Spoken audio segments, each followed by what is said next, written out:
If nothing else, thank you for the word baconized. Best word ever. Someone who is absolutely masterful at finding and telling amazing stories about his customers. Ramon de Leon. Look at his bio in the app. It's amazing.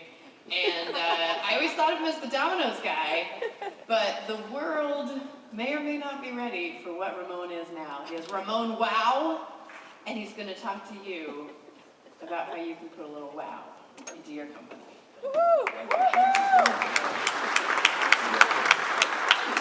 Cool.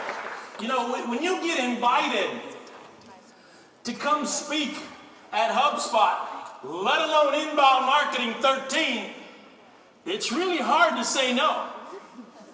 You actually have to figure out the ways to say yes. And the way that I'm going to show my yes is to share with you some snapshots of the successes that I've had when I was the face behind the brand of a 6-store Domino's Pizza franchise in Chicago.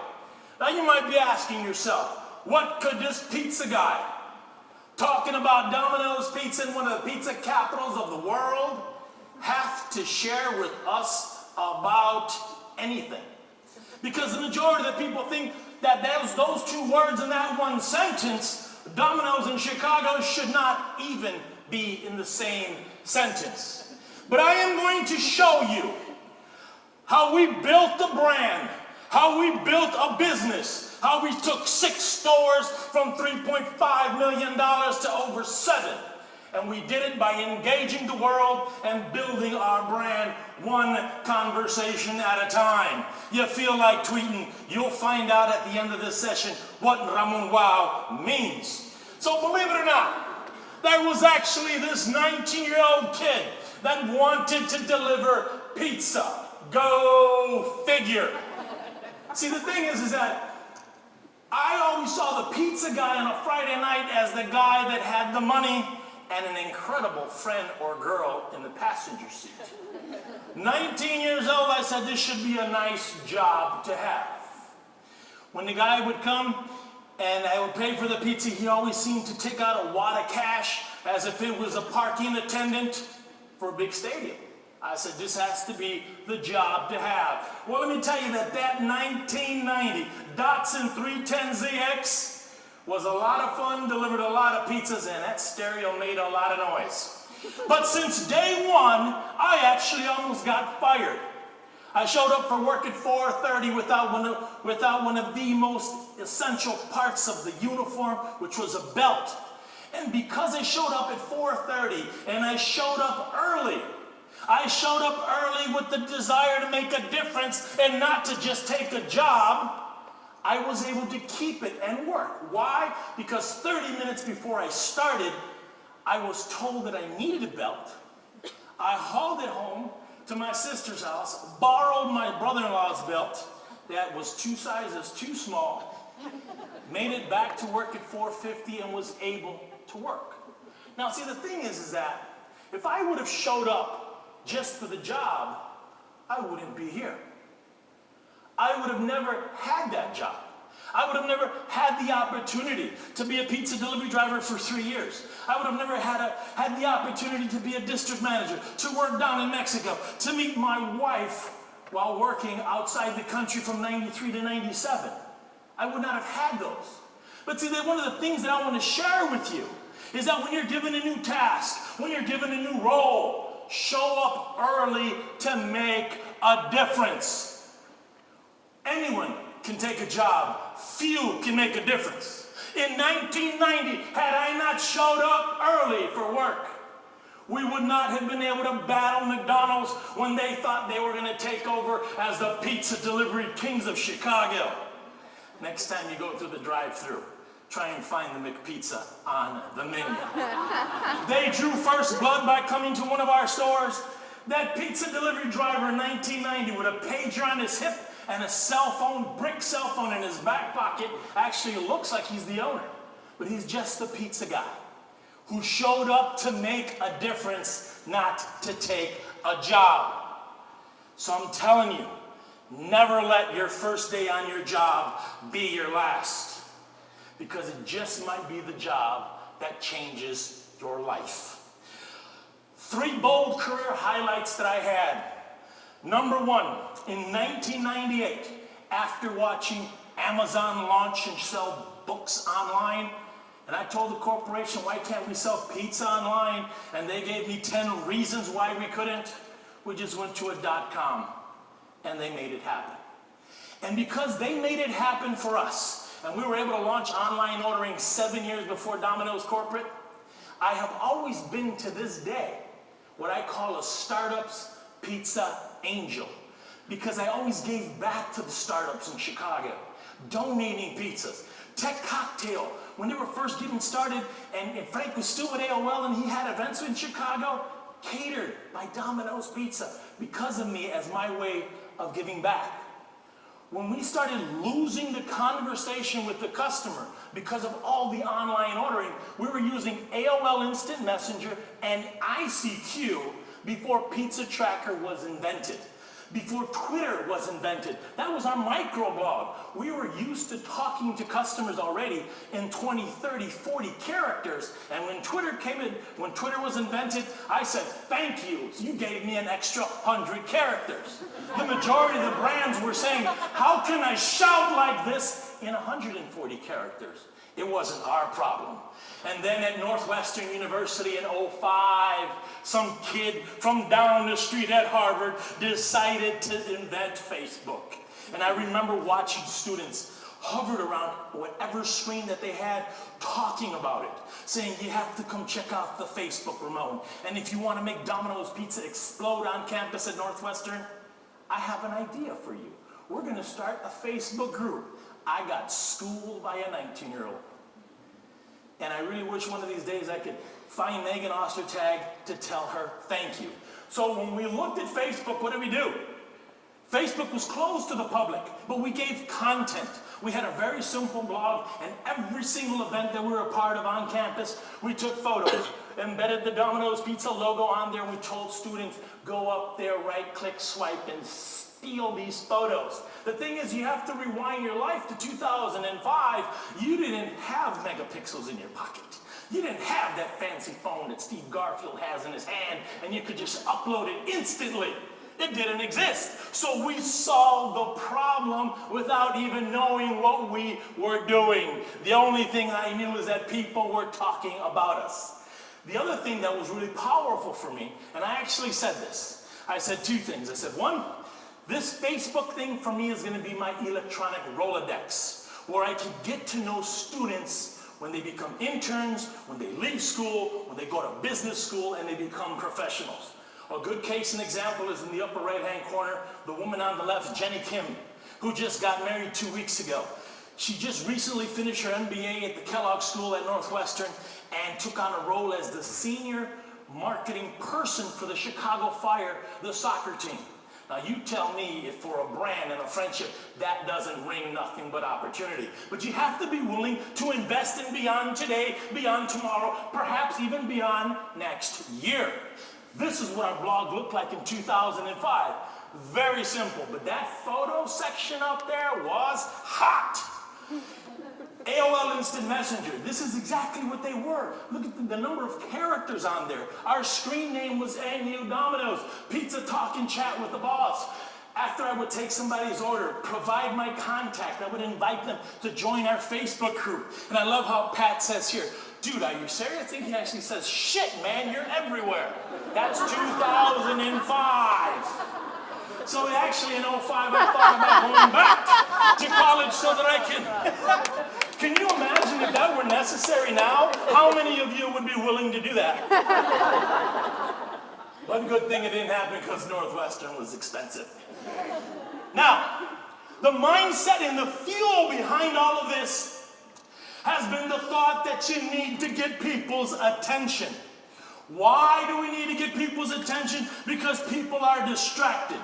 People are busy. Yes, that's somebody walking down at the Central Business District in Sydney, Australia, brushing his teeth. Brian Solis earlier today talked about the walk-in text app. That is being distracted and busy.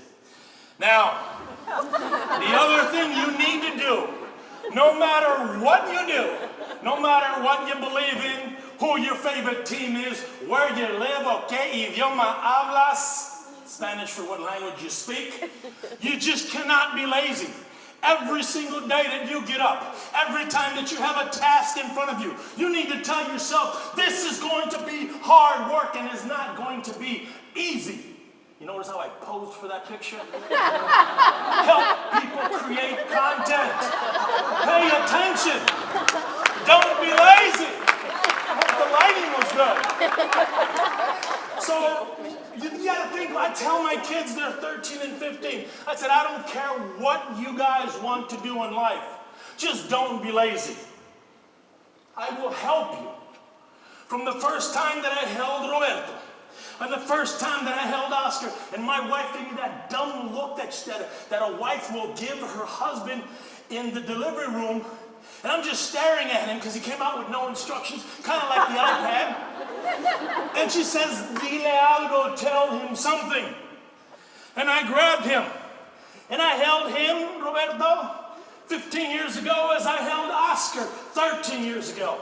And I told them, and I looked into their eyes deep, and I said, Roberto, and I said, Oscar, my name is Ramon, and I'm going to be your dad for the rest of your life.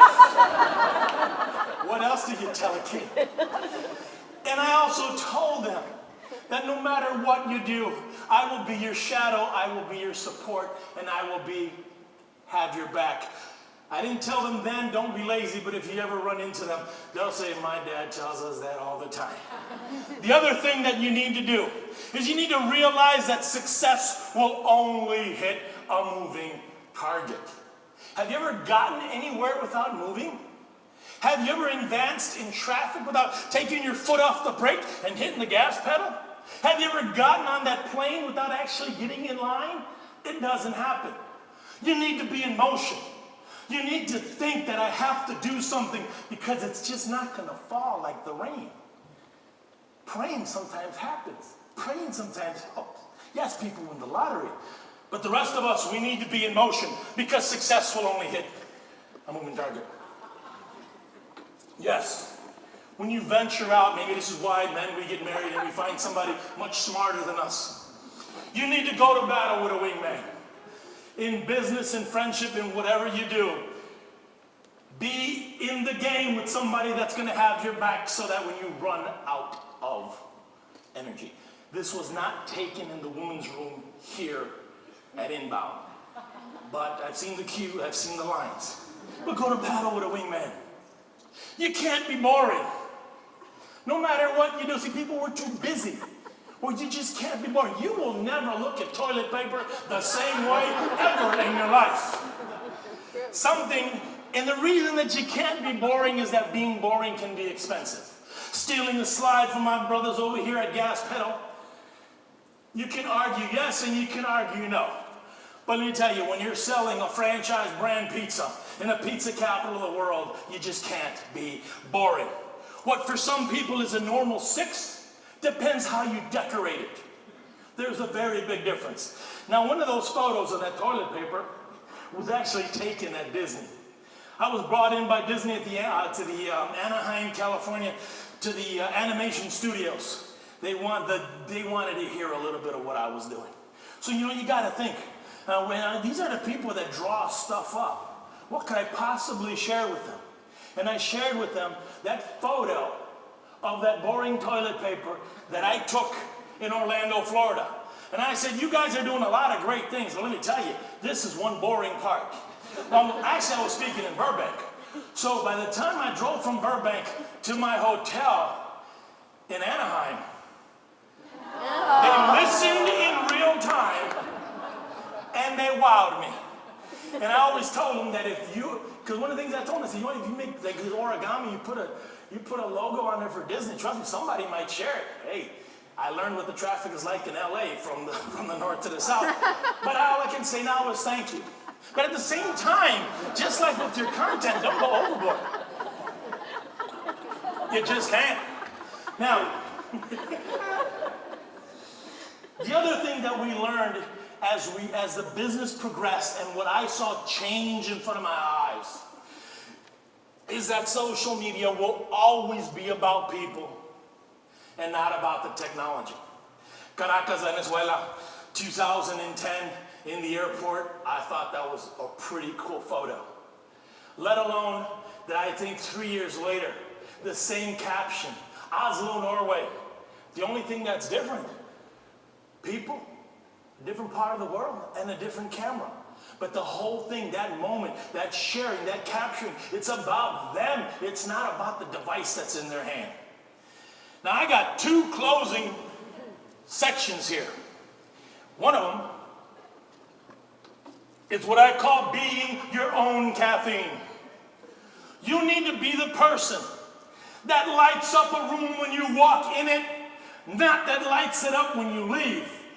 You need to be the person that makes a difference. If I were speaking to one of my clients or the trade groups that I work with, I would tell you that my goal today is to inspire your team members to make a difference in the life of their customers.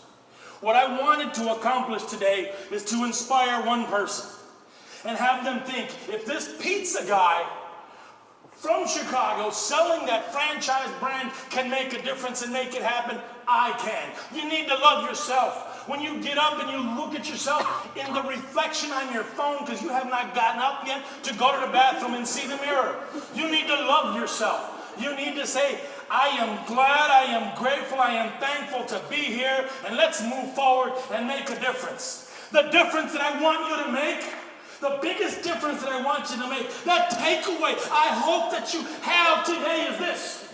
I want you to go out there and I want you to work. I want you to go out there and I want you to play. I want you to go out there and I want you to create with the passion of a child. Take a look at Clemente. Look at that look in his face. Look at that passion of that momentum. Do you see fear? Do you see fear of failure there? Do you see stuff running through his mind where he's wondering, I wonder what my parents are going to tell me. I wonder what my other 8 and 9 month-old kids around me are going to say. That kid wants to go out there and make a difference. His parents, his family, his friends, everyone is encouraging him. Someplace along the line, we as adults, we as parents, stop telling that child, you can do it, and we tell them, no, mijo, you can't do it.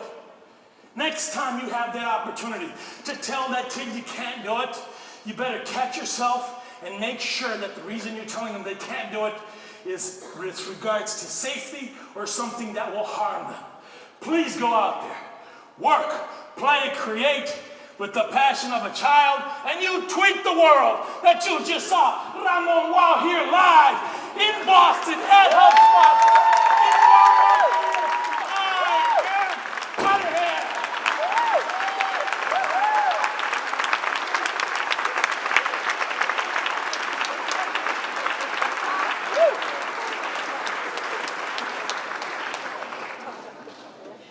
You know the speaker has a lot of energy when as the MC you're going, fuck, how am I going to follow that?